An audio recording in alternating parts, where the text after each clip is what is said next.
Sorry for the delay on this video. After the live showcase happened, I fell ill and I wasn't able to record my commentary, but I'm here to talk about it nonetheless now.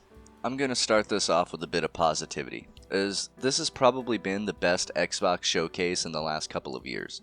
It is important to note that all the first-party Xbox games in development will be playable on PC through the Game Pass, and you will most likely be able to buy these games as well, such as Halo Infinite.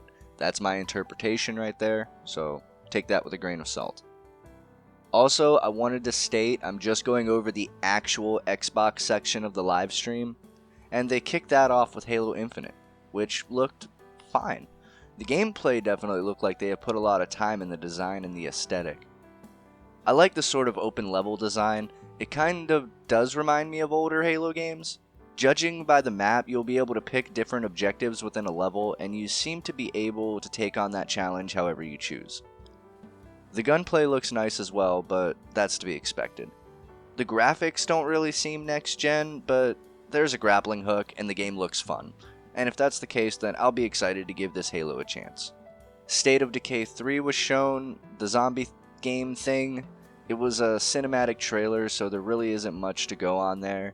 I feel zombie games are getting a little tiring at this point anyway. Same with Forza, just didn't see much other than a cinematic trailer, but we know what Forza is, so really, we didn't need to see much to get the gist. It's a racing game, you go around the track and do the vroom vrooms. Rare showed off a new game called Everwild, and there was a frog that barfed fish, so I'm sure that is going to be fun. It has this whole ritual magic vibe that I don't know what is going on at any point in the trailer, but it looks unique. I'd give it a go. Tell Me Why is a story-driven game that reminds me of Everybody's Gone to the Rapture. So, honestly, I feel like this is going to be a walking simulator, and I'm not too excited for that. They're essentially remastering Ori and the Will of the Wisps, so it's going to be playing at 120 frames on the Series X. Not much else to add there, other than that Ori is a well-received game. I'm sure people will pick it up.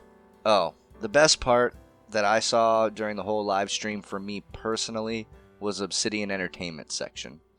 Outer Worlds starts off showing us its new DLC, Peril on Gorgon, and honestly, this announcement is what I've been waiting on. I knew DLC would eventually be coming, I just wasn't sure when. I might go more in depth in its own video going over the whole trailer. If you've already played Outer Worlds, then you already know how that game plays. Grounded was the next game that they showed, and it looks honestly pretty awesome. It is a different take on survival. It reminds me a bit of Honey, I Shrunk the Kids meets Ants the movie. The little bit of gameplay you can extrapolate from the trailer reminds me of Ark Survival Evolved, a game that I actually really enjoyed. Which, this game is certainly fresh, since there has been a long list of crappy survival games over the past 5 years or so. This shows some promise. Hopefully, this one lives up to Obsidian's level of quality. I feel like Obsidian is really the company that is turning into the Bethesda killer. Not that Bethesda needs help with that these days. The reason I mention this is because Obsidian showcased their new big RPG that they are working on. This is Avowed, a Skyrim-style RPG with the whole magic and beasts thing going on. We didn't get to see much, but I'm excited to say the least, as I truly have a love for Obsidian's games. However, this video could drone on about Obsidian being a great company all day long. So I'm going to move on to As Dusk Falls. This looks like another story game where you gotta make decisions while traveling across the Midwest in search of a better life. These games can either be good or painfully generic. Only time will tell with this one. Okay, so next up is Senua Saga Hellblade 2. It's the Celtic game about the Celtic girl, I believe. I didn't play the first game, so I don't know. But this looks nice. They go over the location scouting, which is kind of cool to throw in, I guess. Apparently they are scouting Iceland to help form the setting of the game. If they can pull it off well, the game will at least look great, considering Iceland is such a beautiful place. I mean, look at this place. It's completely stunning. Jack Black plays a mode of light in Psychonauts 2, so it is a must-play off of that fact alone. I love platformers, so this is one I'm excited about. I never played the original Psychonauts, though I've only ever heard good things about it. Definitely giving this a shot when the game comes out. Destiny 2 is coming to the Series X with a new DLC called Beyond Light, so that's a shocker.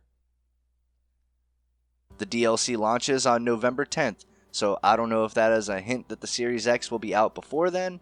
No time to really speculate on that now. This just looks like more Destiny, which is a game I generally don't care for to begin with. So this doesn't interest me personally. The next game we are getting to see is Stalker II, which is this apocalyptic survival horror style game.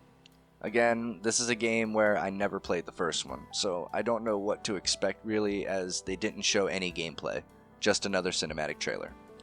I imagine we are looking at more survival horror stuff. Warhammer Darktide was shown, but it sort of looked like a zombie game? I don't really know the Warhammer series, so forgive me. I thought it was like a medievally, magic-y sort of game, but apparently I don't know anything anymore. They showed the new version of Tetris that I don't care about. Moving on. Ooh, this game looks interesting. It is called The Gunk, and it looks like this 3D action-adventure puzzle solver. It is from the people who made that game SteamWorld. Again, another game I never played, so not sure what to expect there. I do like the art style, though. The Medium is a story-driven game that has this sort of Shadow Realm effect, with a dual world thing going on. I'm not exactly sure what is going on there, but it looks interesting. I like the idea of going in between two different worlds in real time. I'm not sure that I've ever seen that before, and I'm interested to see how the story plays out with that sort of structure. Sega showed off a new game called New Genesis Phantasy Star Online 2. Ugh, that's a mouthful. It looks like a Final Fantasy style MMORPG to me. Based off the trailer, that is my interpretation. It's coming in 2021, so I expect we will see something in the future regarding that. Though, if it is another MMO, then I'm not too interested to begin with. Crossfire X is another game that they showed, and it is a dark first-person shooter. They showed us another cinematic trailer, so again, there isn't much to infer from that. It appears like it is going to have a rather dark story, though. I'm not usually into first-person shooters traditionally, but this seems like a more dark and serious tone that has got me interested. I'm actually looking forward to seeing more on this game in the future. Okay, so the last game that they showed on the stream was Fable, a highly praised series by most Xbox fans. We didn't see any gameplay, but I am hoping it lives up to the hype. Everyone who knows me knows I love my RPGs, so I am interested to see how this game plays and what the story is like. Okay, so that is all the games announced in the Xbox portion of the live stream, and I have to say I'm neither disappointed nor impressed.